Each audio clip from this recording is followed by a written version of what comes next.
Number 95. 96 ची बघायची ठिकाण. तर 95 गाथेमध्ये जे ज्ञेय ज्ञायक संकर केलेला 3 प्रकारच्या उपयोगानं मी आणि ज्ञानात अंतर ठेवत नाही. 3 प्रकारच्या उपयोगाद्वारे आणि तेव्हा तो त्या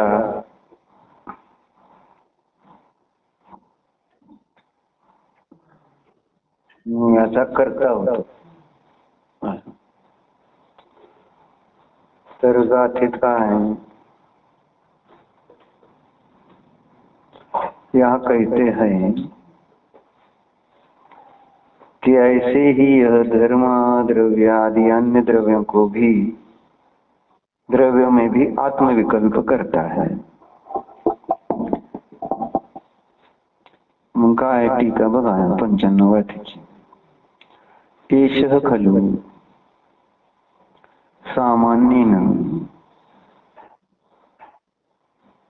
अज्ञानरूपः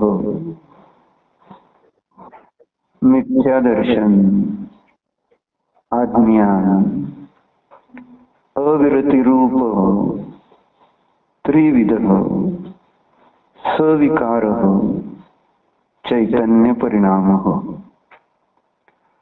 परस्परम अविशेष दर्शनेन अविशेष ज्ञानेन अविशेष विरत्या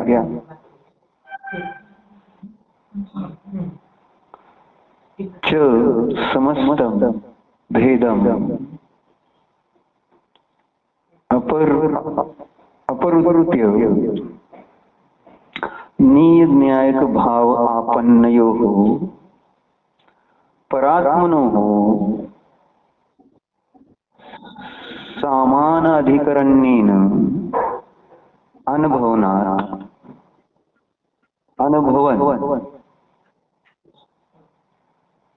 अधर्म सामान्येन अनुभवनात् धर्म अहम अधर्म अहम आकाशम अहम कालः अहम पुद्गलः अहम जीवांतरम अहम इति आत्मनः विकल्पम उत्पादयति. काय म्हणले? एष खलु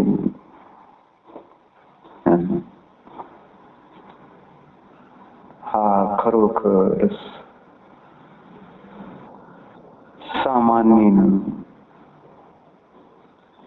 सामान्य रूपाने अज्ञान रूप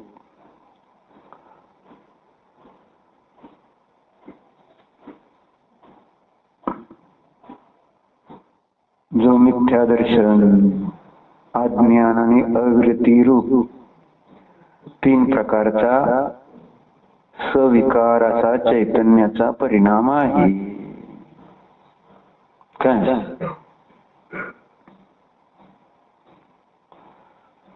मग असा जो 3 प्रकारचा सविकार चैतन्याचा जो परिणाम आहे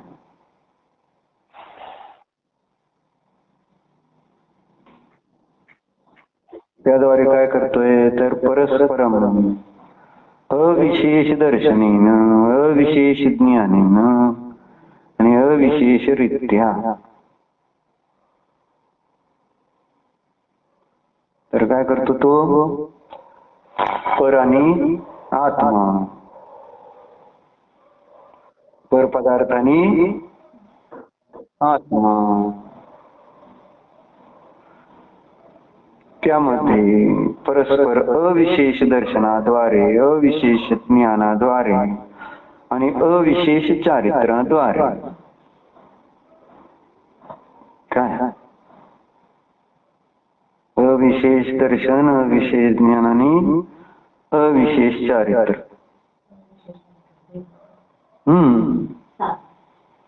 सामान्य पर आणि आत्म्यात भेद केला ना सुरुवातीने. परस्परम अविशेष दोनों मध्ये, पर आणि आत्म्यामध्ये भेद न जाणता परस्परम परस्परम अविशेष अशा म्हणजे पर आणि आत्म्यामध्ये, पर पदार्थ म्हणजे जे ज्ञेय आहे आणि जो ज्ञान रूप आत्मा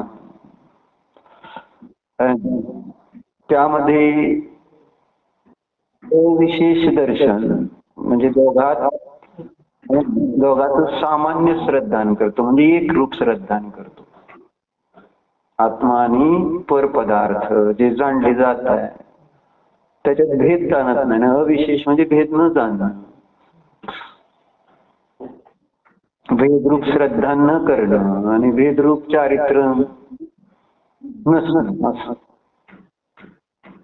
जी वेगळा आणि जे आहे ते वेगळे,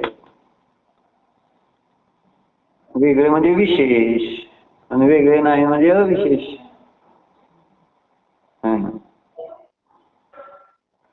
अविशेष दर्शनाद्वारे, अविशेष ज्ञानाद्वारे आणि अविशेष चारित्राद्वारे समस्तम भेदम अपरुत्य सर्व प्रकारच्या भेदाचा लोप करून म्हणतात ना. समस्तम भेदम अपरुत्य सर्व प्रकारच्या भेदाला काय करतो? नष्ट करतो. आणि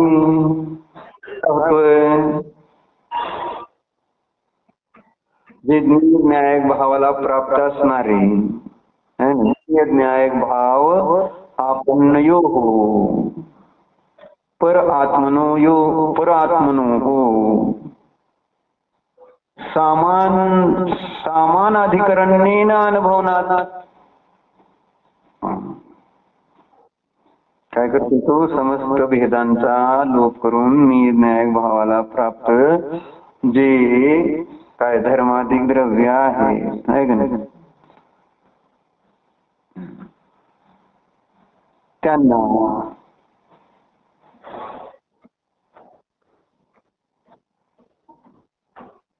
सामान अधिकरणने आपण बघितलेलं समान आधार ज्यांचा आहे. जसं शब्द सामान्य आणि अर्थ सामान्य अधिकरणने आपण बघितलं न्यायदीपिकामध्ये. म्हणजे शब्द सामान अधिकरण म्हणजे काय?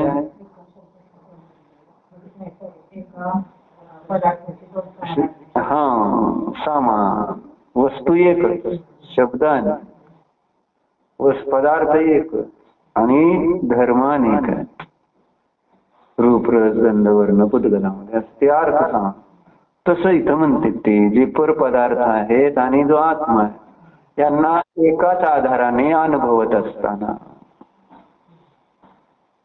वेगवेगळं नाही, एकच मानतोय जीव आणि ज्ञेय. मग कोणते ज्ञेय आहेत तर ते सांगितलं धर्म कसा अनुभवतो तो आणि न्यायिक भावाला प्राप्त असं जे धर्माधिक द्रव्य आहेत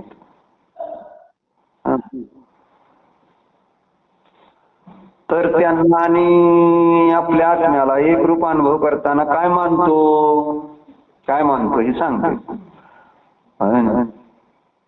अहम धर्म हो, मीच धर्मद्रव्य आहे, मीच धर्मद्रव्य असं म्हणतो. मीच अधर्मद्रव्य आहे, मीच आकाश द्रव्य आहे, मीच काल द्रव्य आहे, मीच उद्गल द्रव्य आहे, मीच इतर जीव द्रव्य आहे ना. धर्म अहम, अधर्म अहम, आकाश अहम, काल अहम, उद्गल अहम, जीवांतर अहम इति आत्मनः विकल्पम उत्पादयति. असे आत्मविकल्प काय करतो? उत्पन्न करतो.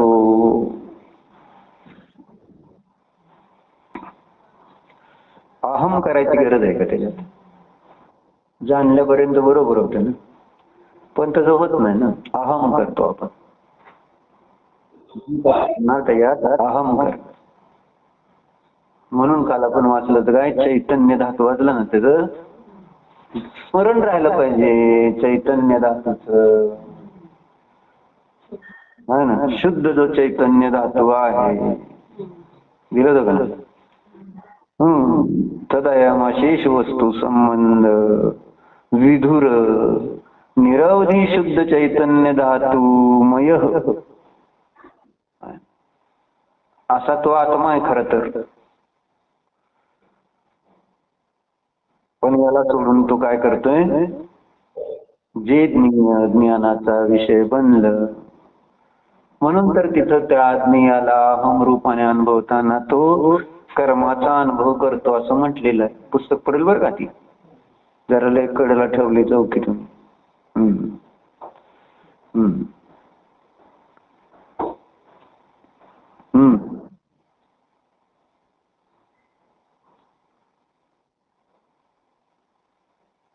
अशा प्रकारे स्वतःचा नाश करतो. पहिला धर्म चाललाय ना बोल.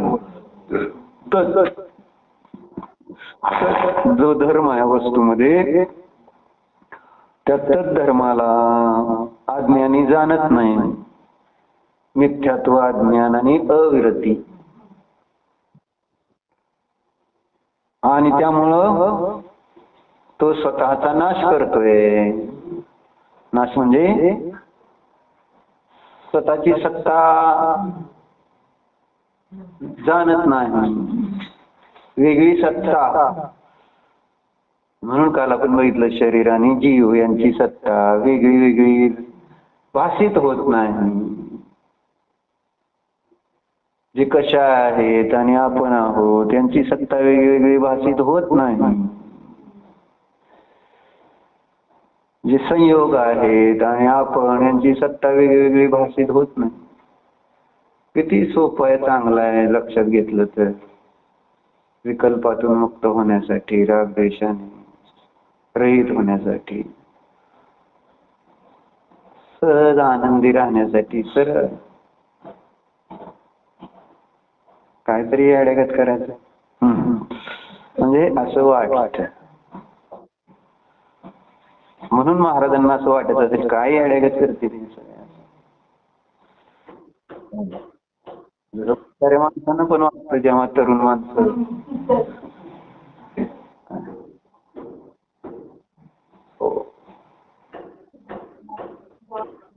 आणि जेव्हा केस वाढवते कशी पण, म्हातारी म्हणाली रे ती काय अवतार करून घेतलाय, कपडे घातले कसले, असं म्हातारपणी कळू लागतं.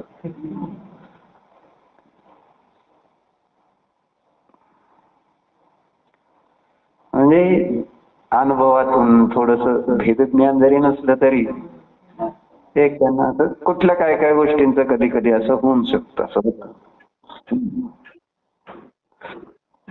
आजकालच्या सुना कशा वाटतात, चांगल्या वाटतात का नाही? असं करायचं, नुसतं हाताची करायची.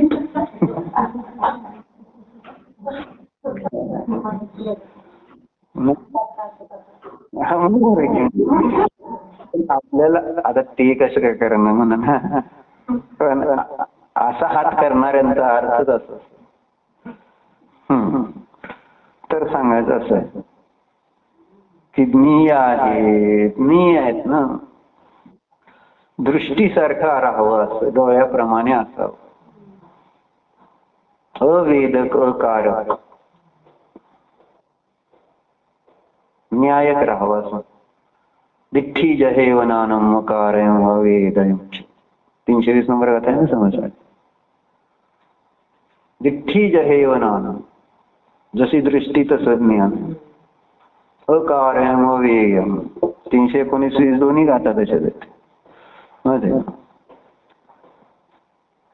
सगळा समय सर शिकून टाकतो तुम्हाला बाबा.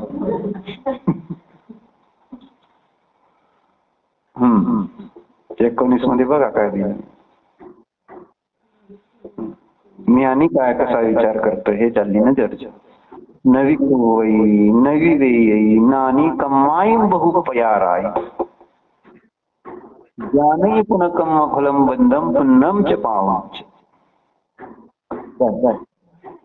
जो ज्ञानी आहे तो काय करतोय सांगतेत ना. कमाई बहु प्याराई अनेक प्रकारचं कर्म आहे उदयाला येणार अनेक प्रकारचं कर्म.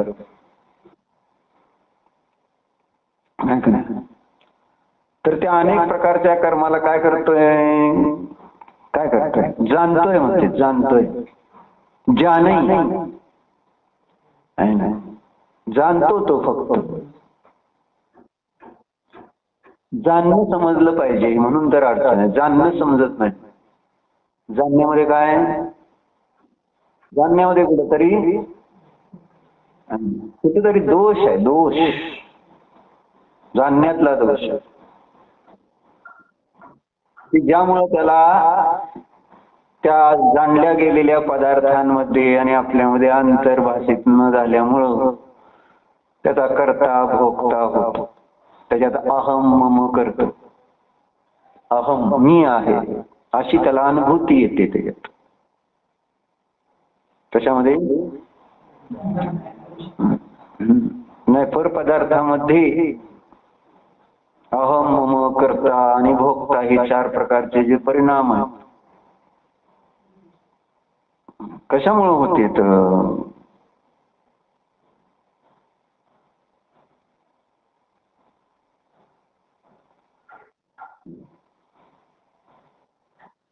नुसतं जाणता आलं असतं खरं तर पण जाणत नाही. नुसतं जाणत नाही तर त्याच्याबरोबर काहीतरी आपलं मिसळायचं. आपल्यातर्फे काहीतरी नेहमी त्या ज्ञानात जोडत राहायचं. आपल्या आणि आपल्या चुकीच्या ज्ञानात चुकीच्या भेद आपलंच सगळं बरोबर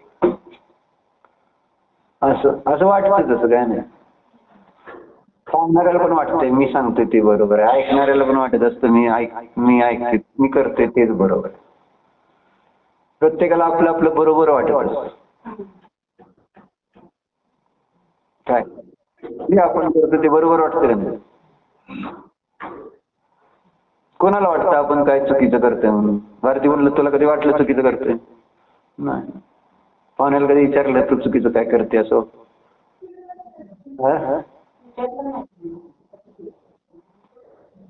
नाही आता म्हणायची वेळच येऊ देत नाही ना तू. आता म्हणायच्या आधीच माझंच बरोबर आहे म्हटल्यानंतर पुढं काय विषय येतो का कोणाचा बोलायचा. काय सांगते त्यांनी संधीच दिली नाही ना तू. कधी गॅप दे ना स्पेस दे ना असं म्हणायचं. स्पेस दिला जर तर समजून घेणार काय म्हणते. स्पेस दिल्याशिवाय तुला कसं तुझी काय चूक झाली हे तुला तर कसं कळणार. सांगितल्यानंतर एकतर ऐकून घेतला पाहिजे. ऐकून घेतल्यानंतर त्याच्यावर विचार करायला पाहिजे आणि मग त्याच्यावर नंतर मग चांगलं वाईट काय बरोबर चूक हे ठरवायला पाहिजे. आणि ठरवलं काय पाहिजे की त्यांनी सांगितले तर मी चुकले असं ठरवलं पाहिजे. कारण कर्माचं आहे ते. कर्माचं अपेक्षेने सांगतो. कर्म आहे आपलं कर्म. म्हणजे मी चुकले असं जरी बरोबर असले तरी चुकले असं मान्य करायची ताकद पाहिजे. आणि तो चिंतन करेल ना त्याला कळेल की खरोखर जरी व्यवहारात मला जरी वाटलं बरोबर असलं तरी सुद्धा असं त्यांना चुकीचं वाटतं याचा अर्थ माझं कर्म चुकीचं आहे. मग त्या कर्माचं प्रतिक्रमण करून समोर त्याला असं भाषित झालं पाहिजे की बाबा मीच चुकलोय. चूक दाखवणाऱ्याला वाटलं पाहिजे की मी चुकलोय म्हणून.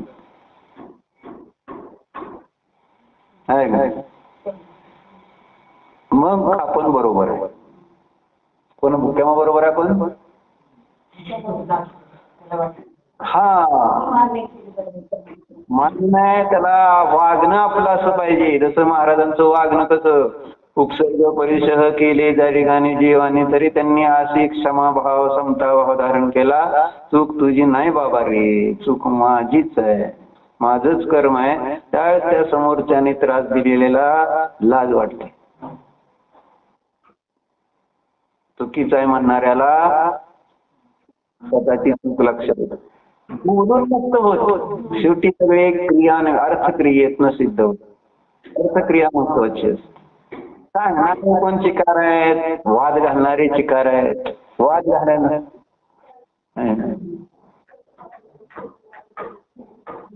कोण बर म्हणायचं नाहीच लगेच. नाही नाही इट्स इम्पॉसिबल. बर कसं म्हणायचं? बर म्हटल्यानंतर आपल्याला वाटतं की आपलं चुकले असतं, आपण चुकलोच नाही तर बरं कसं चुकलो म्हणून सांगतोय नेहमी. देह धारण करणं ही सगळ्यात मोठी चूक आहे. आर्यांचं सुद्धा त्याला चुकले नाही. आर्यांनी देह धारण केलं तर त्याच्यामुळे सुद्धा लोकांना राग द्वेष होतो. ज्ञानीला राग होतो, अज्ञानीला द्वेष होतो. आर्यांचा म्हणजे ज्ञानीला राग होत ना, वितरागतेचा राग असतो ज्ञानी, तोही बंधाचं कारण लक्षात येणार. कसला का असना बंधाचं कारण आहे. आणि ते जरा असिद्धांबद्दल आपल्याला कधी राग होतो का, कोणाला द्वेष होतो का? इंद्रियाचाच विषय जेव्हा राहत नाहीत ना, त्यावेळेस राग द्वेष संपते. म्हणून इंद्रिय ज्ञान सगळ्यात बेकार ज्ञान असं सांगतो. त्याला म्हणून लगाम संयमाचा महत्वाचा असतो. ज्ञानाचा लगाम महत्वाचा आहे, श्रद्धा महत्वाचं आहे. त्या इंद्रिय ज्ञानाने प्रवृत्ती करताना हे आतमध्ये व्यवस्थित पाहिजे. श्रद्धा ज्ञानचा तर इंद्रिय ज्ञानाचा वापर करायचा नाही, तर इंद्रिय ज्ञान वापरायचं नाही. खरं सांगितलं, इंद्रिय ज्ञान वापरलं तर श्रद्धा बिघडते, ज्ञान बिघडतं, चारित्र्य बिघडतं.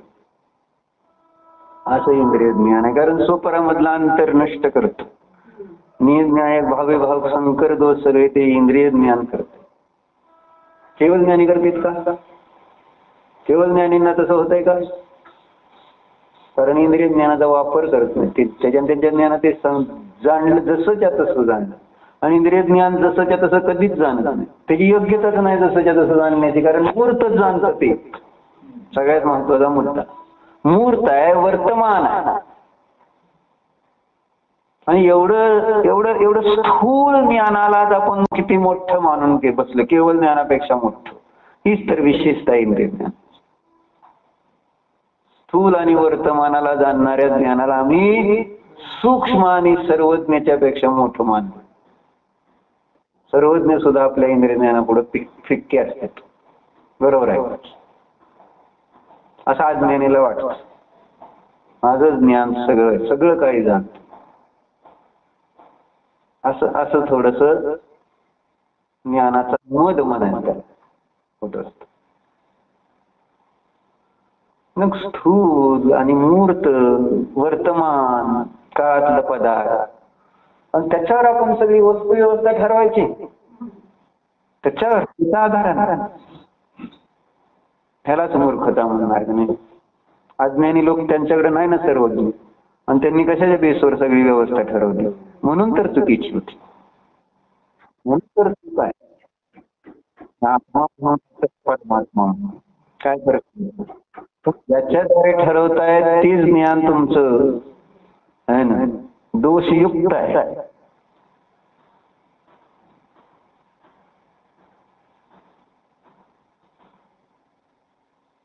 तीन कुत्री नाहीत का त्या पाण्यात पडली भांड्यात, पाण्यात विहिरीत पडली. मग काय झालं? खराब झालं नाही. गाववाले साधूकडे गेले, अवघा पाणी खराब झालं. गोष्ट आली काय सांगितलं? पाणी काढलं. परत पाणी आलं तर परत वास यायला लागला. पाणी काढणं हे उपाय होता का? पाणी काढायचं, पाणीच काढलं, बरोबर पाणी काढलं ते. असं म्हणायचं हुशार. कळलं का? शास्त्र शिकून पाणी काढा, हो पाणी काढलं. अरे कुत्री काढा रे पाणी, कुत्री काढायची स्थिती नाही. साधं म्हटलं आम्ही पाणी काढलं तरी वास येते. साधं नाही, मग परत काय ते चंदन टाका म्हटलं, काहीतरी असं तसं सगळं करा. सगळं केलं तरी सहजा पाण्याचा वास गेलाच नाही. मग असं कसं होईल साधू म्हणतो, एवढं सगळं करून सुद्धा यांच्या पाण्याचा वास कसं जात नाही म्हणतो. मग त्यांनी शेवटी विचारलं, तुम्ही कुत्री तर काढली का नाही? तुम्ही केव्हा सांगितलं कुत्रीला? बाकी तुम्ही जे सांगितलं है ना, शुद्ध आहार, शाकाहार, ते सगळं आम्ही केले.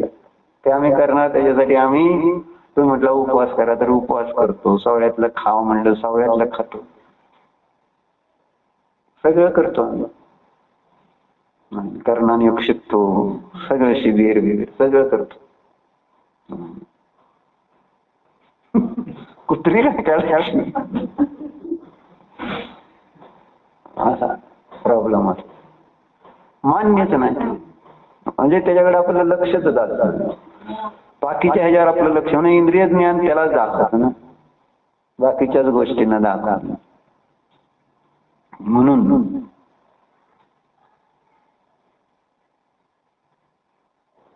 ज्ञानातला दोष, इंद्रिय ज्ञान हे इतकं, म्हणून हे सांगताना प्रवचनसारामध्ये सगळ्या गाथा त्या दिली जातात.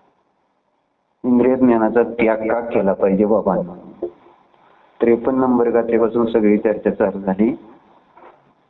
इंद्रिय ज्ञानाचा निषेध करणार माझ्या प्रवचनसार.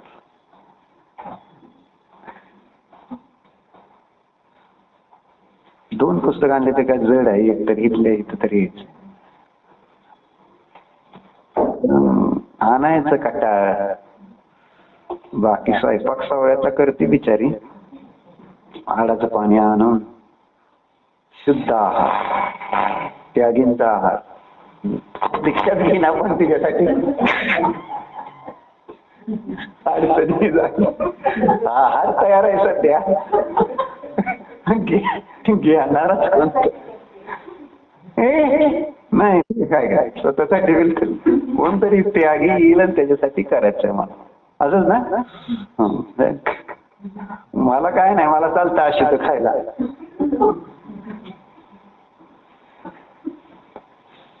कळलं का? तर असं काय म्हटले, ज्ञानाद अभिन्नस्य सौख्यस्य स्वरूपम प्रपंचयम ज्ञान सौख्ययोः हे उपादेयतो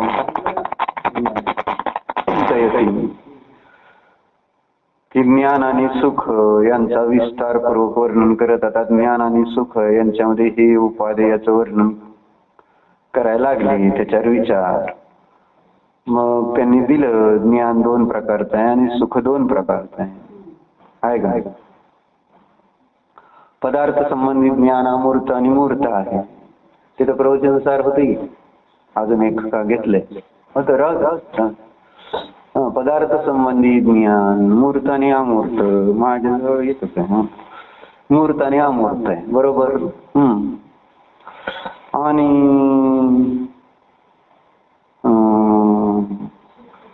सुख पण मूर्त आणि अमूर्त आहे असं सांगितलं. आणि इंद्रियजन्य आणि इंद्रिय अतिंद्रिय आहे, अतिंद्रिय आणि इंद्रिय, बरोबर आहे. मग आता विशेषण दिली, त्याचा त्या इंद्रिय ज्ञानाची विशेषण दिली मध्ये. काय काय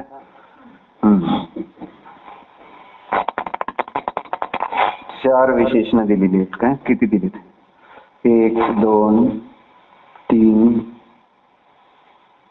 4. झालं काय दिलं? काय दिलं बघा. एक ज्ञान तथा सुखमूर्त और इंद्रियज है, और दूसरा ज्ञान तथा सुख अमूर्त और अतीन्द्रिय है. उसमें जो अमूर्त और अतीन्द्रिय है वह प्रधान होने से उपादेय रूप जान. वह पहला ज्ञान तथा सुख, पहिला म्हणजे इंद्रिय ज्ञान पहला ज्ञान तथा सुख मूर्त रूप ऐसी क्षायक्षमिक उपयोग शक्तियों से उस प्रकार की इंद्रियों के द्वारा उत्पन्न होता हुआ पराधीन होने से काय सांगते तर तेथे जे पहिलं ज्ञान आणि सुख जे आहे ते मूर्त रूप अशा क्षायक्षमिक उपयोग शक्तीच्या द्वारे त्या प्रकारच्या इंद्रियाच्या द्वारे उत्पन्न होत असताना पराधीन है असं म्हणतात. इंद्रिय ज्ञान आणि इंद्रिय सुख पराधीन आणि पराधीन असल्यामुळं काय अडचणी आहेत ते सांगते. ते पराधीन होने से कदाचित काय कदाचित कभी होने वाला अनित्य कदाचित अर्थ कधी कधी होणारा अनित्य म्हणतात. कोणतं इंद्रिय ज्ञान. इंद्रिय ज्ञान जे आहे ते पराधीन असल्यामुळे कदाचित काय आहे ना. आता पंचेंद्रिय झालं तर आपल्याला कानाना येणार ऐकायला.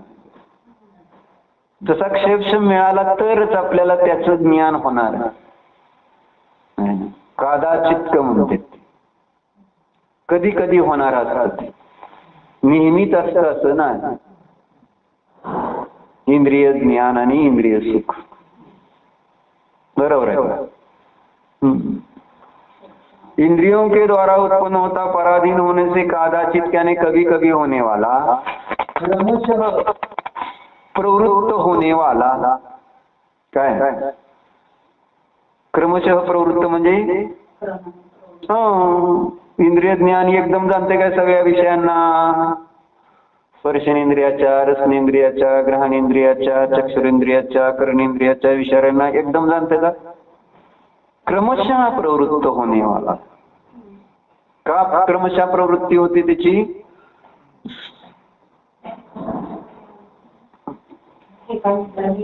पराधीन असल्यामुळे. आता वाक्य आहे हे अनुमान वाक्य आहे.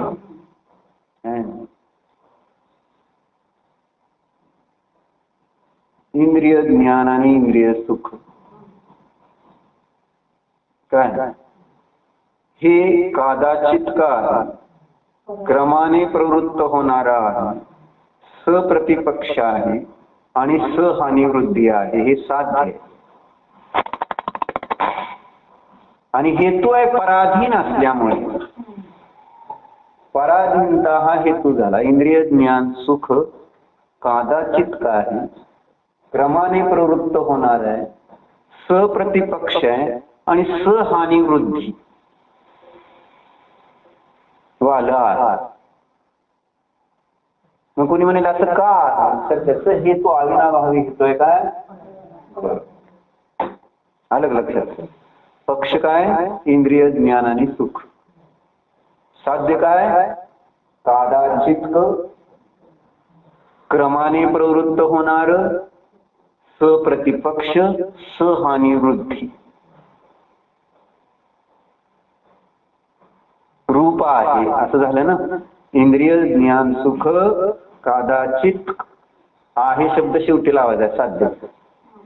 इंद्रिय ज्ञान आणि सुख कदाचित क्रमाने प्रवृत्त होणार सप्रतिपक्ष आणि सहानी वृद्धी वालं आहे कारण पराधीन आहे. पराधीन आहे लिहिलं बरोबर आहे का. पराधीनता हा हेतू झाला आणि इंद्रिय ज्ञान सुख कदाचित का आहे हे सिद्ध झालं. पराधीन हा हेतू झाला आणि इंद्रिय ज्ञान सुख क्रमाने प्रवृत्त होणार आहे हे सिद्ध झालं. पराधीनता हेतू झाला आणि इंद्रिय ज्ञान आणि सुख सप्रतिपक्ष आहे हे सिद्ध झालं. पराधीनता हा हेतू झाला आणि इंद्रिय ज्ञान सुख हे हानी वृद्धीने सहित आहे हे सिद्ध. अलग लक्षात येतं. एका हेतूने चार साध्य सिद्ध केली. कोणत्या पक्षात इंद्रिय ज्ञान आणि सुख या पक्षामध्ये.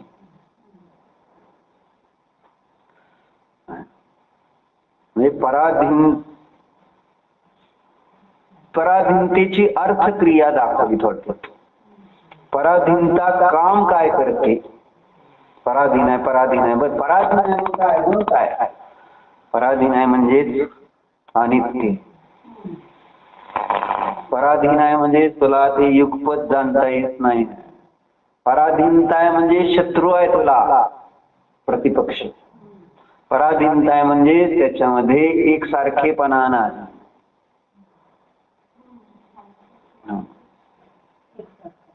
तेच की भूक लागल्यावर सुरुवातीला चांगलं आहे, नंतर सुरुवातीला नंतर हानी. इंद्रिय सुखामध्ये सुरुवातीला वृद्धी वाढ दिसते, परंतु पुढं त्याची हानी दिसते, सहहानी होते. ही आहे पराधीनतेचं काम. कळलं?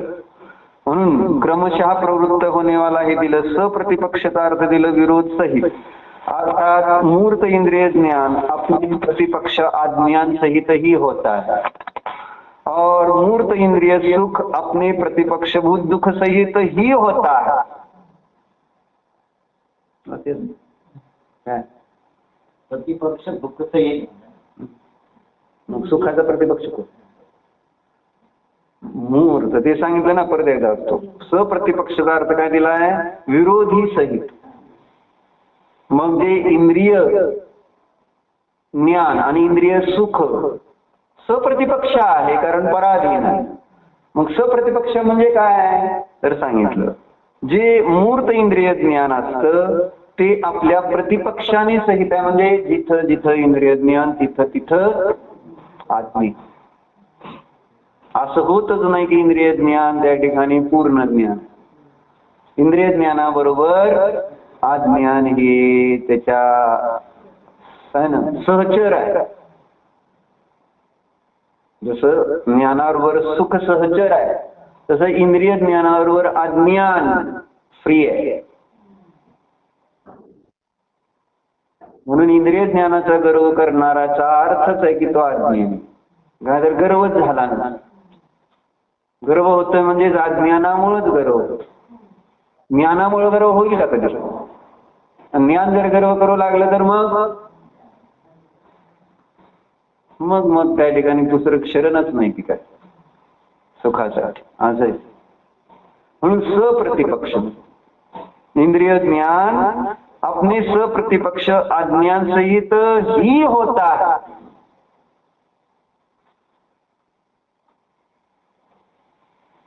नसायचं.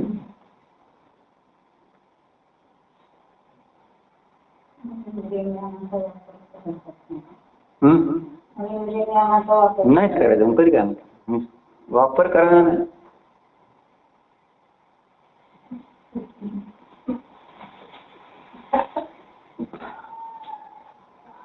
वापरलं की घात होणार. म्हणून तर ज्ञानावरण कर्माचा बंद होतो. सिद्ध झालं का नाही? तर प्रतिपक्ष सहित आहे ना, म्हणून ज्ञानावरण कर्म बांधलं जातं. हे जे सांगत होतो नेहमी, तर हे इथं सिद्ध झालं. प्रतिपक्ष आहे. इंद्रिय ज्ञानाला अज्ञान हा प्रतिपक्ष आहे आणि अज्ञानच भाव कर्म. आता कळलं का ज्ञानावरण कर्म कसं? हे ह्याला म्हणा असं शिकायचं असतं करणं. म्हणून कर्णानुयोगा द्रव्यानुयोगाच्या बाजू बरोबर शिकावं लागतं. नुसतं कर्णानुयोग शिकून काय कळणार? तिथं नुसते तुम्हाला शब्द कळतील पण त्याचं त्या ठिकाणी अर्थक्रिया कळणार नाही त्याची. असं असतं ते. कळलं?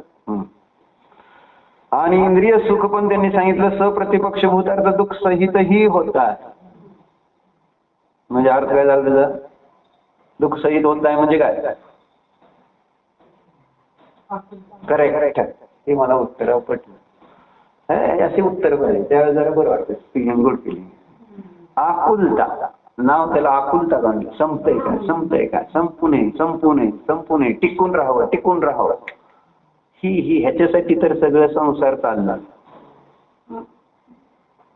जसं व्यापारी पैसे टिकवायचा प्रयत्न करतो आणि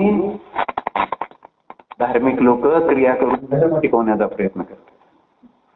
संपू नये, धर्म संपत जर नाही काय केलं काम तर, असं वाटतंय ना? नाही संपू नये, संपू नये. अरे संपते का ते? धर्म संपणारी गोष्ट आहे का? धर्म संपला तर मग काय सगळं संपलं. आपण धर्माच्या बाबतीत निशंक राहायला पाहिजे. जग इकडचं तिकडं होऊ दे, धर्म कायम राहणार. असा धर्म, जसं मी अनादि अनंत, तेच तर धर्म आहे. तेच आपल्याला श्रद्धा झालं, काय सुद्धा होत नाही, काय होत नाही. वावळ्यात खाऊ दे नाही तर सवळ्यात खाऊ दे, सांगतोय. म्हणजे महाराज असे सांगत होते ना, हे सांगतो कसं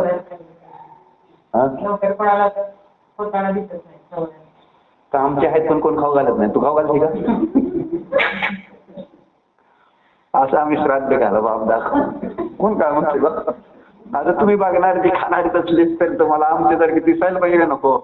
आणि बघितलं तर तुम्ही असं डोळे चोरणार, अरे ते आले काय बरं झालं त्याला वाजलं असं.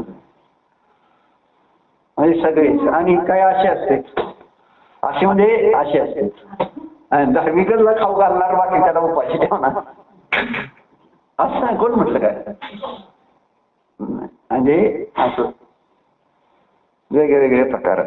आज ते भोजन शुद्धी ज्ञानानुशासनामध्ये आले, चौक्याची जी भोजनशाला म्हणजे जी आहे दानशाला नाव दिले त्याला. दानशाला काय अशी कशी असली पाहिजे, म्हणजे जी माताजी सांगते त्या संबंधित, म्हणजे ते जी शुद्धी आहे ती शुद्धी. आणि त्याच्यामध्ये त्यांनी एक स्पेसिफिक सांगितलं, तिथं मिथ्यादृष्टी जीव घातला नाही पाहिजे. त्या सवळ्यामध्ये मिथ्यादृष्टीला जेवण द्यायचं. स्थूल सांगतो तुमचं तसलं सम्यक मिथ्या दर्शन तसलं नाही. मिथ्यात्व कर्म प्रकृतीच्या उदयवाला नाही. तिथं आपण जे सांगतोय सामान्य व्यवहार सम्यक दर्शन, व्यवहारच बघायचा ना त्याचा. आणि तो नसेल तर त्या चौक्यात महाराजांनी आहार घेऊ नये असं सांगितलं. ज्या चौक्यात मिथ्या दृष्टी जेवतो त्या चौक्यात आहार घ्यायचा नाही.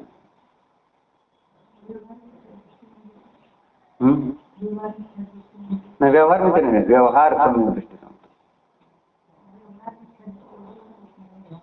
आणि व्यवहार मिथ्या दृष्टी नाही, मिथ्या दृष्टीला जीव घालायचा नाही. व्यवहार मिथ्या दृष्टी कशाला? सम्यक दृष्टी व्यवहार असतो, त्याला जीव घातलं तर चालतंय. कारण सम्यक दर्शन हा व्यवहारानेच दिसणार आहे बाहेर, असं आहे.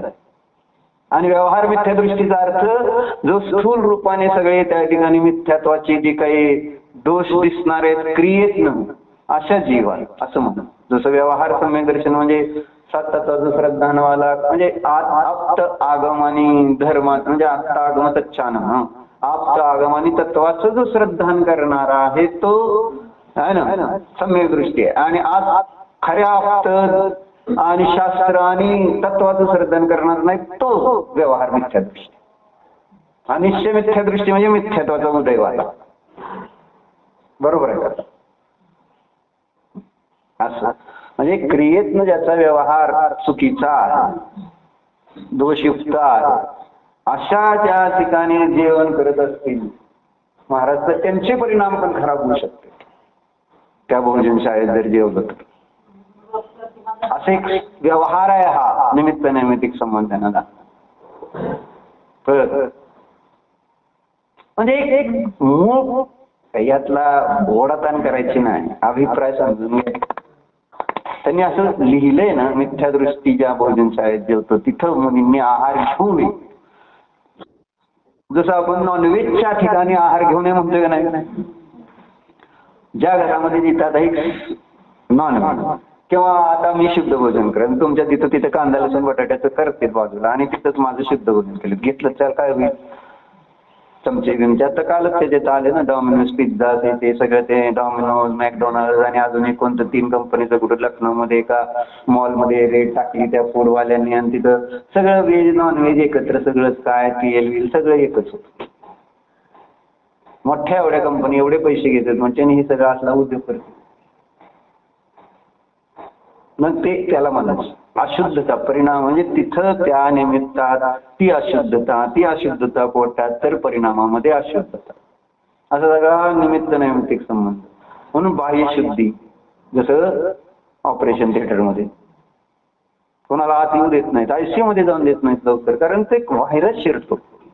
तसं त्या भोजनात व्हायरस शिरू शकतो अशुद्धतेचा. असं होतं. जसं त्या महाराजांना ते वास, खरबुजाचा वास व्हायरस म्हणायचं असं होऊ शकतं. म्हणून सांगितलं मिथ्यादृष्टी जिथं जीवत आहे तिथं नाही. मग तिथं मी म्हटलं नाही मग सुमत प्रकाश अन्नोसारी आलेली ह्याला फलटणला त्यावेळेस तिथं ते कोबीची भाजी केली आणि तिथंच त्यांचं चौक म्हणजे तिथं जेवायला असेल त्यांचं शुद्ध करत होतं आणि तिथंच त्या आहे. मग आता ते जेवलेच नाही. भाजीत काय नव्हतं काय नव्हतं जेवायला बसलेच फक्त भाजी करताना दिसले त्यांना. तिथं त्यांच्या तिथं भाजी केली. आता तिथंच तुम्ही कोबीची करणार आणि तिथंच तुम्ही त्याच तव्यावर समजा दुसरी त्यांची भाजी केली तर आधी केली नंतर केली असं सांगते. पण मी आता घेऊन करत आता काय करणार काय करू शकत नाही कोणाला. विवेक नसतो सामान्य. अष्टांगी चतुर्दशी कोबी काय खावं कुणाला बोलवलंय काय नाही काही विवेक बायकांना नाही. कारण आता त्यांना त्याच्यात पापच वाटत नाही. पापाचे परिणामच कमी झालेले आहेत. कारण आता सगळेच खात आहेत सगळीकडे पाव काय भाजी काय असं कोबू काय असं. कोबू तर एकदम म्हणजे चायनीज खायचं म्हणजे कोबूच खायचं. कोबी शिवाय चायनीज बनत होत ना. चीज काय अशा गोष्टी इतक्या इझी झालेल्या आहेत घरामध्ये की ज्याच्यामध्ये पाप असं पाप म्हणजे हे काय. उलट आता शुद्ध खाणं जसं मागायचं म्हणजे शुद्ध खाणं खाणारेच मिळत नाही स्त्रियाला. फार अवघड नाही ते शुद्ध खायला. वाढवू आपण संख्या. फार कोणी कशाला दिलेलं मी दिसते का नाही हे बघायला पाहिजे ना. पण आपल्याला प्रत्येक जण जर स्वतःला ठरवलं की मी स्वच्छ ठेवणार माझं घर है ना. सगळं जग घाण आहे. अरे घाण लावू दे जग तू तुझी स्वच्छता ठेव आपल्यापासून सुरुवात. मी शुद्ध खाते आता हे करत नाही का मी शुद्ध खाणार काय तिथं तो बाकी जग काय का म्हणणार पण मी शुद्ध खाणार.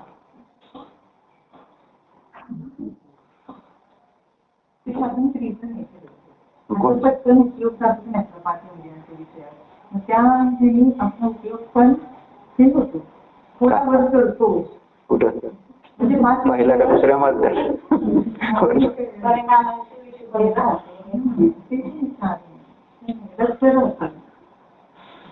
चांगला आहे चांगला. सावध दिले शिव बहुपुण्य राश. पाप किती आणि पुण्य किती याचं बेरीज लावा लागतं. संक्लेश किती झाले आणि विशुद्धी किती झाली त्याची बेरीज कधी लावली का. एवढी बेरीज लावली का. पण तो तुला येत नाही ना म्हणून तर ती करते असं तू म्हणली ना. मला तर तुला समजत नाही काय मला ऐकत नाही. आता सगळीकडनं बोलायचं नाही एक काहीतरी धरून बोलायचं तर तो कळतं तुला म्हणजे असं म्हणून तर मग ते जे जय पराजयची चर्चा वाचत होतो त्या तिसऱ्या भागामध्ये प्रमाण इतकं छान दिले त्यांनी.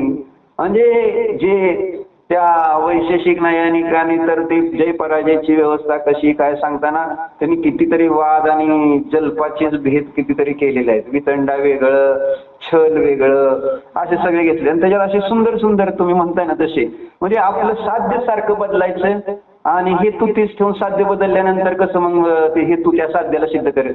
आता हेतू कोणत्या कारणासाठी बदललाय हे बघायचं. मग तुम्ही साध्य बदलणार तर मग हेतू कसं राहील की त्याला तो हेतू सिद्ध करेल का. मी ज्या साध्याला खोडून काढण्यासाठी हेतू दिलेला आहे की नाही आणि तुम्ही जर साध्यच बदललं तर हेतू त्या साध्याला कसं सिद्ध करेल. एका वेळेस एक साध्य आणि त्याला तो हेतू बघावा. अविनाभाव बसतोय का नाही बसला तर मग गोष्ट माझं चुकलं बसला तर तुझं चुकलं चल सुरू कर. साध्याला फिक्स राहावं लागेल असं म्हणून सांगतो. असं सगळ्यांचं वितरा कथेमध्ये मात्र तसं नाही. विजयविषयी कथेमध्ये असं सांगितलं तेव्हा जास्त उगाच इकडं तिकडं असं बदलाबदली करायची ना. हे बदलून चालतच नाही ना. तुमचं जे साध्य ज्या वेळेस आहे त्याच्यासाठी हेतू दिलेला आहे त्याद्वारे त्याचा पराजय होऊ शकतो किंवा हे होऊ शकतो. हा पण तुम्ही साध्य बदलून परत त्याच हेतून त्या साध्याला बघायला लागला तर इट्स इम्पॉसिबल. कारण कशासाठी मी हेतू दिला होता असं असतं. मग काय झालं आता इथं कारण साध्य सिद्ध करण्यासाठी ऐसा समज कर वह हेय है अर्थात सोडणे योग्य आहे. कळलं? इंद्रिय ज्ञान का सोडणे योग्य? इंद्रिय ज्ञानाची निंदा करताना त्यांनी सांगितले हे पराधीन आहे आणि ते पराधीनतेमुळे त्या इंद्रिय ज्ञानात काय दोष आहे तर इंद्रिय ज्ञान कदाचित काय क्रमाने होणार आहे सप्रतिपक्ष आणि सहहानी होते. म्हणून त्याच्या नादी लागायचं. तर त्याच्या उलट दुसरा ज्ञान आणि सुख म्हणजे अतिंद्रिय ज्ञान सुख आहे ना ते कसं अमूर्त रूप ऐसी चैतन्यानुविधाई एकाकी आत्म परिणाम शक्तियों से तथा विधा अतीन्द्रिय स्वाभाविक चिदाकार परिणामों के द्वारा उत्पन्न होता हुआ अत्यंत आत्माधीन होने से नित्य युगपत प्रवर्तमान निप्रतिपक्ष और हानि वृद्धि से रहित है इसलिए मुख्य है. अतींद्रिय ज्ञान सुख का मुख्य है. हेतू दिला त्यांनी आत्माधीन असल्याने. राईट. आज प्रियाने काय खाल्ले नाही आम्हाला पण दे बाकी काय. आत्माधीन होने से शब्द आला नाही तर आत्माधीन होने से कौन. आता दुसरं वाक्य लिहायचं का मी सांगितल्यावरच लिहायचं. अतींद्रिय ज्ञान आणि सुख ते कसं आहे तर हेतू आहे तो अतींद्रिय ज्ञान सुख नित्य आहे युगपत. आता अतींद्रिय ज्ञान सुख नित्य युगपत प्रवर्तमान निप्रतिपक्ष आणि हानी वृद्धीने रहित आहे. असे चार दिले ना उलटे. कदाचितच्या विरुद्ध नित्य झालं क्रमाने प्रवृत्त होतं त्याच्या विरुद्ध युगपत प्रवृत्त होत आहे प्रतिपक्षाने रहित आहे.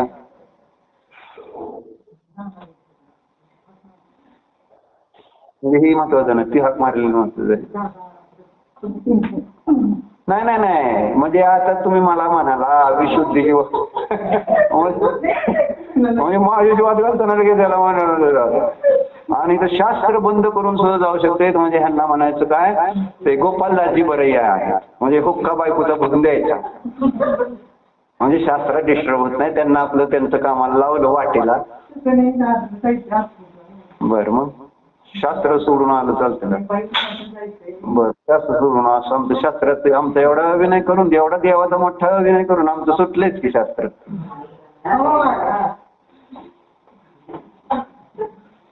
झाशीची राणी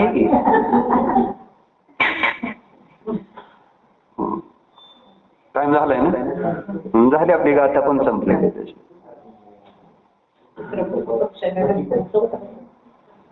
चौथं हानी वृद्धीने रहित आहे कारण आत्माधीन आहे. ही तर एक गाथा तुम्हाला इंद्रिय ज्ञानाचे दोष म्हणून दाखवले. आता यातनं पुढे सगळ्या गाथा इंद्रिय ज्ञानाच्या दोषाला दाखवणार हे मला सांगा. इंद्रिय ज्ञानाचा एवढा निषेध का ही चर्चा चालली आहे ना. म्हणून ते ज्ञेयार्थ परिणमन करणार आहे त्याचं म्हणून त्याचा वापर कमी करायचा हे सांगायचं. ओम नमः.